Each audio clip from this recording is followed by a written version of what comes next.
सहनाववतु सहनौ भुनक्तु सह वीर्यं करवावहै तेजस्विनावधीतमस्तु मा विद्विषावहै।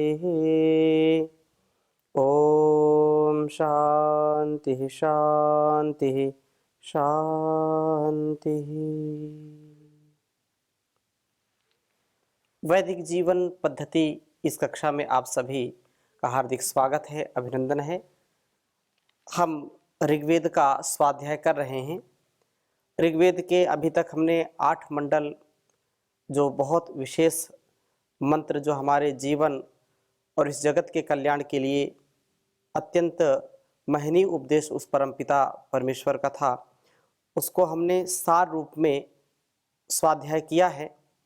आज हम ऋग्वेद के 9वें मंडल का स्वाध्याय आरंभ कर रहे हैं और जो बहुत ही सरल, बहुत ही महनीय हम सब के लिए उपदेश इन वेद मंत्रों में छिपा हुआ है, उसको समझने का, सुनने का प्रयास हम करेंगे और उपदेश जो हमारे जीवन को उस परमपिता परमेश्वर के निकट ले जाता है, हमको इस संसार के भोगों से, रोगों से, दुखों से, दर्दों से, द्वंद्वों से, दुर्व्यसनों से, दुर्गुणों से बचाता है।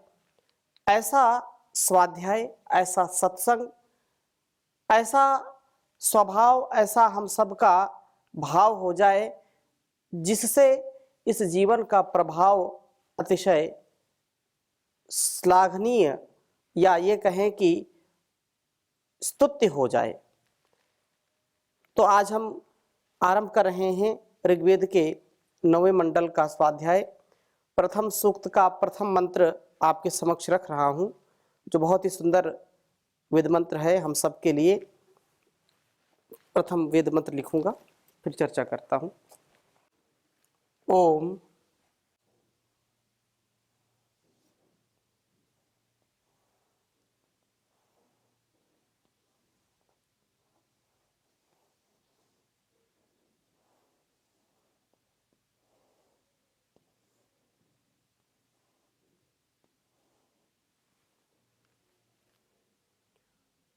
स्वादिष्टया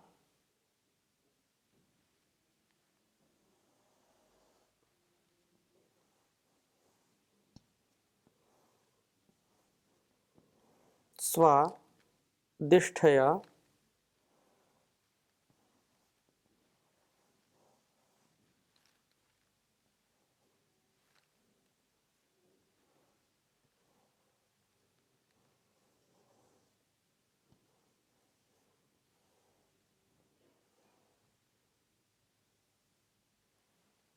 स्वादिष्टया मदिष्टया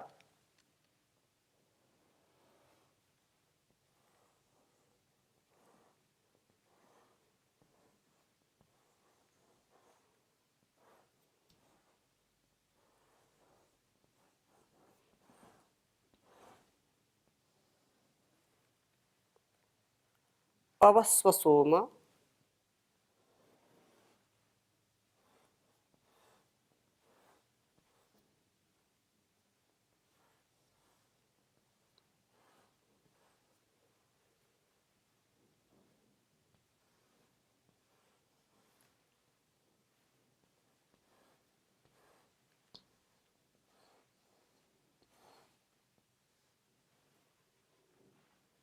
धारया।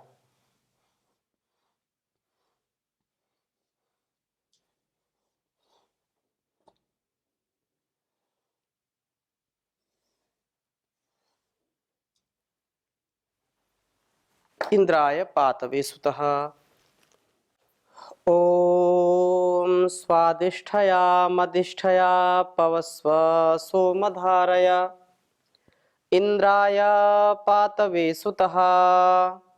ओम स्वादिष्ठया मदिष्ठया पवस्व सोमधारया। इंद्राय पातवे सुतः। बहुत ही सुंदर भाव इस वेद मंत्र का है। हे सोम, हे वीर शक्ति शक्ति के धारण कराने वाले प्रभु, आप धारया अपनी शक्ति, जो धारण शक्ति से पवस्व हमारे अंदर गति वाला हो, अथवा हमारे जीवन को पवित्र कर उस धारा से हमें प्राप्त हो जो कि स्वादिष्ट है, हमारे जीवन को अत्यंत स्वाद व आनंद वाला बनाने वाली हो, जिसके द्वारा हमारी वाणी से मधुर ही शब्द उच्चारित हो, हम मधु से परिपूर्ण हो, अर्थात मधुरता से ही हम संसार में दूसरों के हृदय में अपना स्थान बना सकते हैं। यदि हम कड़वा बोलते हैं, यदि हम दूसरों को दुख देते हैं, कष्ट देते हैं और वाणी अपनी ठीक नहीं रखते हैं, तो यह निसंदेह हमारे लिए अकल्याणकारी है। हम प्रभु की भक्ति के साथ जीवन को जिएं, इसके लिए हमारे जीवन में मधुरता परम आवश्यक है। बिना मधुरता के हमारा जीवन व्यर्थ है, पशु के समान है। स्वादिष्ट है, हमारे जीवन को अत्यंत स्वादिष्ट बनाइए, नीरस नहीं। हमारे जीवन में नीरसता या कर्कशता नहीं होनी चाहिए। हमारे जीवन में वो लोग स्वाद आना चाहिए। स्वादिष्ट भोजन करते हैं तो वाह बहुत अच्छा स्वाद है, स्वादिष्ट है, पौष्टिक है, तो जीवन भी स्वादिष्ट हो, इसको बहुत ही अच्छा बनाइए। जीवन का आनंद हमको मिले, जीने का जो ध्येय है, जो हमारा लक्ष्य है, जो हमको प्राप्त करना है, उसकी प्राप्ति के लिए हम उद्यत रहें। और जिस प्रकार से भोजन में रुचि हमको लगती है तो भोजन हम करते हैं, और वह भोजन, वह आहार, वह अन्न हमको पुष्ट करता है, हमको संतुष्टि उससे मिलती है, शरीर की पुष्टि उससे होती है। ऐसे ही जीवन को अब जी रहे हैं, जीवन काट रहे हैं, चल रहा है जैसे तैसे, वह नहीं होना चाहिए कि बोझ जीवन को मान करके कभी नहीं जीना चाहिए। बोधपूर्वक, आनंद से युक्त, सुख से युक्त, और जिस जीवन में जीने की चाह हो, जहां चाह है वहां ही राह है, ऐसा लोग कहते हैं। तो चाहना होनी चाहिए, जबरदस्ती नहीं, बंधन में नहीं। अपने जीवन को आनंद से युक्त होकर के हमको जीना चाहिए। और इस प्रकार से कहा कि उस धारा से तू हमें प्राप्त हो जो कि मदिष्ठया, हमें आनंदित करने वाली है। सोम रक्षण से युक्त, हम सोम रक्षण से जब युक्त होंगे तो निरोगता प्राप्त होकर के जीवन उल्लास में बनता है। हम जो भी आहार लेते हैं, रस बनता है, रस, रक्त, मांस, मेद, मज्जा, अस्थि, शुक्र, वीर्य, ये जो तेज ओज है, यह हमारे शरीर को शक्तिशाली बनाए, हमारे शरीर में वह सामर्थ्य हो कि हम अपना भी और इस संसार का कल्याण कर सके। जिसका शरीर स्वस्थ नहीं है, जिसका मन स्वस्थ नहीं है, जिनकी इंद्रियां वश में नहीं है, ऐसा व्यक्ति अपना भी कल्याण नहीं कर सकता है, अपने घर, परिवार और समाज का, राष्ट्र का, संसार का भी कल्याण नहीं कर सकता है। इसलिए परमात्मा ने जो हमको जीवन दिया है और जो व्यवस्था उसने की है, इस शरीर को यदि हम सुरक्षित रखना चाहते हैं, इसको स्वस्थ रखना चाहते हैं, तो प्राणायाम के साथ योग, आयुर्वेद और अपनी ऋषि परंपरा के साथ वेदोक्त जीवन जी करके, शुद्ध आहार लेकर के, शुद्ध विचार से युक्त होकर के, शुद्ध संस्कार से युक्त होकर के अपने जीवन को सदाचार, परोपकार से युक्त करेंगे, तभी जीवन अच्छा बनेगा। तो इस प्रकार से यहाँ कहा है कि उस धारा से तू हमें प्राप्त हो जो हमें सब प्रकार से आनंदित करे और निरोगता। आनंद कभी आएगा? आनंद तभी आएगा जब हम तन मन से स्वस्थ होंगे। जो व्यक्ति बहुत धन कमाता है, बहुत धन से परिपूर्ण होता है, कोई कमी नहीं घर में, लेकिन यदि उसका मानसिक स्वास्थ्य नहीं ठीक है, यदि उसका शारीरिक स्वास्थ्य नहीं ठीक है, तो व्यक्ति सब कुछ पा करके भी ऐसा लगता है कि उसने जीवन में कुछ नहीं पाया। उसका जीवन बोझ हो जाता है उसके लिए, उसके जीने का स्वाद, उसके जीवन का जो आनंद है, सुख है, वो छिन जाता है। ऐसा व्यक्ति क्षण क्षण दुखी रहता है, दूसरों को भी वह दुख देता है। लेकिन यहाँ वेद मंत्र का जो उपदेश है हम सबके लिए कि हम जीवन को ऐसा जिए जिसमें स्वाद आए, जिसमें नीरसता ना हो, जिसमें सरस जीवन हो, जो सरसता से युक्त हो, समरसता से युक्त हो, परस्परता से युक्त हो, तत्परता से, कृतज्ञता से, समता से, ममता से, क्षमता से युक्त हो, नम्रता से युक्त हो। ऐसा जीवन जो जिएगा वास्तव में उसका जीवन धन्य होगा। तो यहाँ कहा कि उल्लासमय जीवन हमारा होना चाहिए और उसके लिए सोम का पान करें। सोम धारया, हम सोम का धारण करने वाले बने। अपनी धारण शक्ति से हमारे अंदर यह ऊर्जा का संचार करने वाला है। और यह सोमसुत उत्पन्न हुआ इंद्राय, एक जितेंद्रिय पुरुष के लिए पातवे, शरीर के अंदर ही पीने के लिए होता है। यह सोम जितेंद्रिय पुरुष के द्वारा शरीर में ही व्याप्त किया जाता है। शरीर में व्याप्त किया गया यह सोम जीवन को हर प्रकार से स्वादिष्ट बनाता है, मदिष्ट बनाता है। स्वाष्ठा मतलब स्वादिष्ट और मदिष्ट का मतलब जो सदा सरसता से युक्त है, सदा सरसता में स्थित होता है। और जो सदा मदि हर्षे, जो हर्ष से, उल्लास से, उमंग से युक्त होता है, हर्ष उल्लास से वो सदा आपूरित रहता है। चाहे पति हो, पत्नी हो, भाई हो, बहन हो, बेटा हो, बेटी हो, माता हो, पिता हो, गुरु हो, शिष्य हो, चाहे कोई भी हो, जो अंदर से अपने आप समाधान में रहता है, जो संसार की समस्याओं में कभी गफलत में, कभी उलझन में नहीं आता है, उन समस्याओं के समाधान को भी बहुत ही सूझबूझ पूर्वक उनका समाधान कर देता है। ऐसा व्यक्ति वास्तव में सच्चा सुख और आनंद का अधिकारी होता है। जो छोटी छोटी बातों में परेशान हो जाता है, चिड़चिड़ापन आ जाता है, स्वभाव में चिड़चिड़ापन आ जाता है, शरीर में दम नहीं, हम किसी से कम नहीं, ऐसी जो स्थिति है, वह व्यक्ति कभी भी जीवन में सार्थक कर्म नहीं कर सकता है।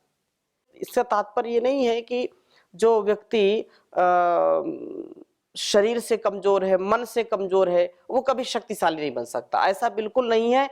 जब हम ब्रह्मचर्य का पालन करते हैं, जब हम योग साधना करते हैं, जब हम वेदों का स्वाध्याय करते हैं, जब गुरुओं की संगति में रहते हैं, अच्छे सच्चे लोगों की संगति में रहते हैं, तो हमारा उत्कर्ष अपने आप होता चला जाता है।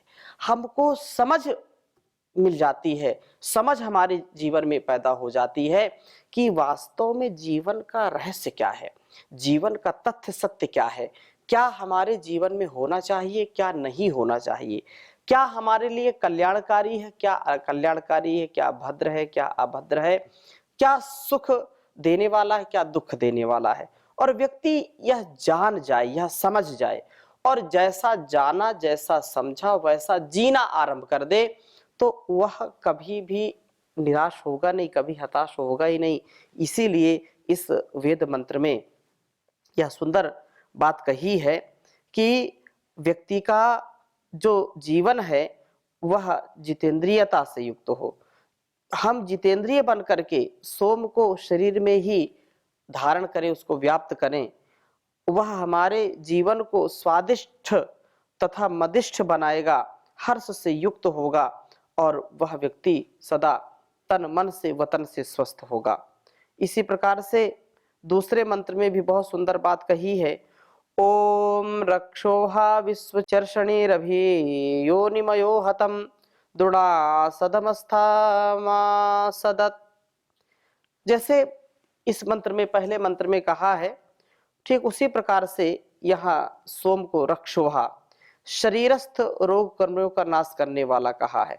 जो शरीर में अपने जीवन में धैर्य पूर्वक ब्रह्मचर्य का पालन करता है, सोम का रक्षण करता है, ब्रह्मचर्य प्रतिष्ठायाम वीर्य लाभा कहा।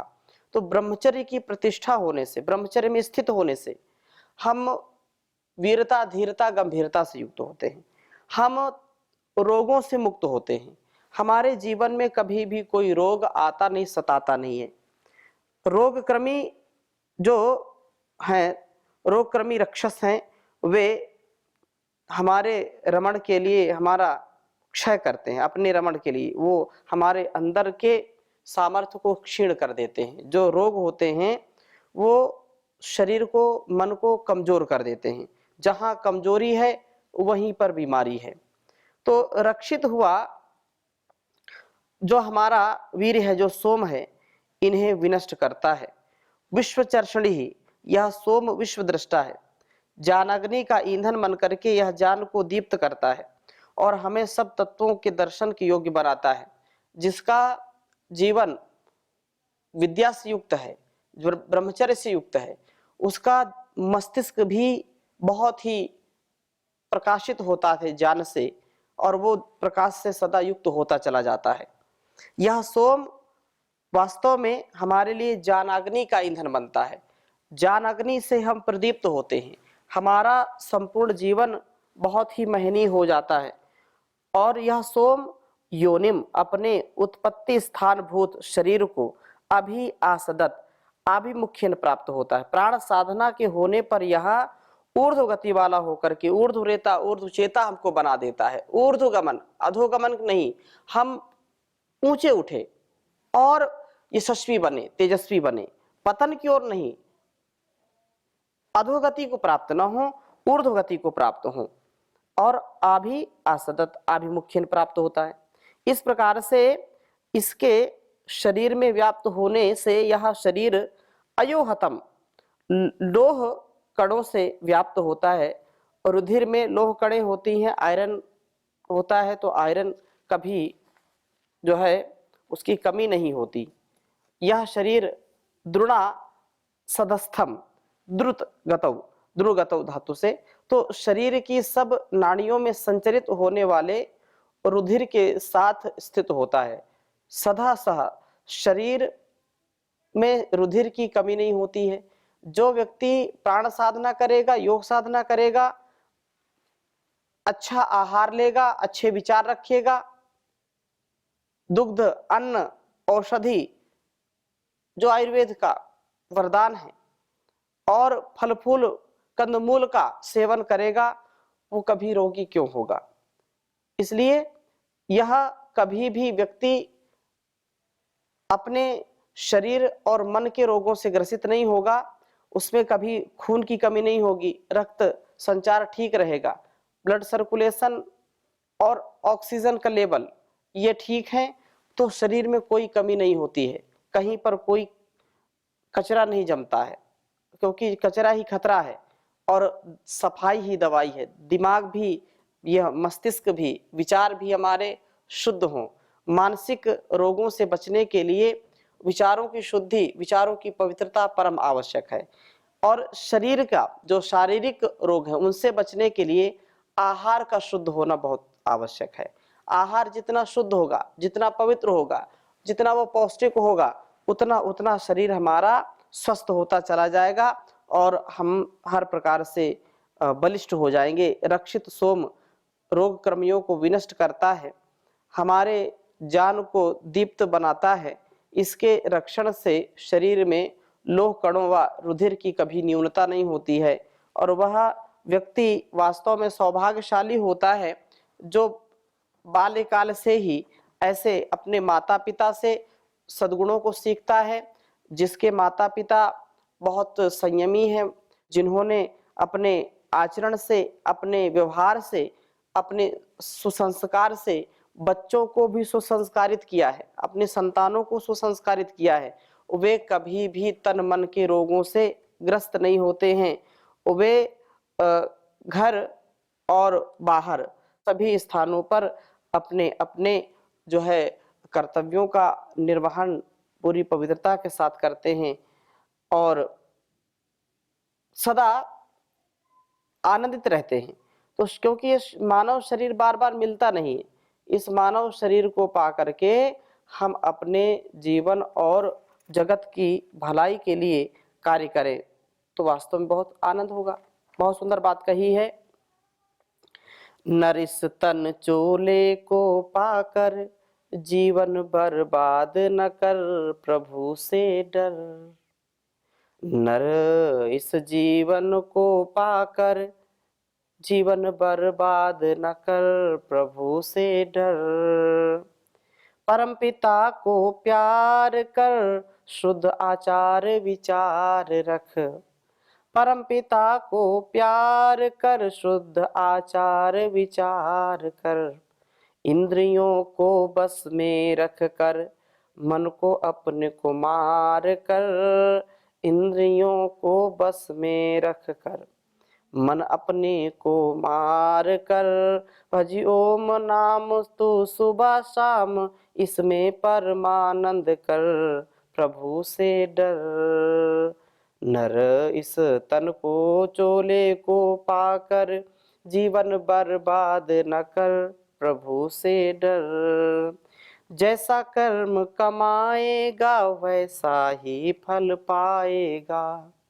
जैसा कर्म कमाएगा वैसा ही फल पाएगा।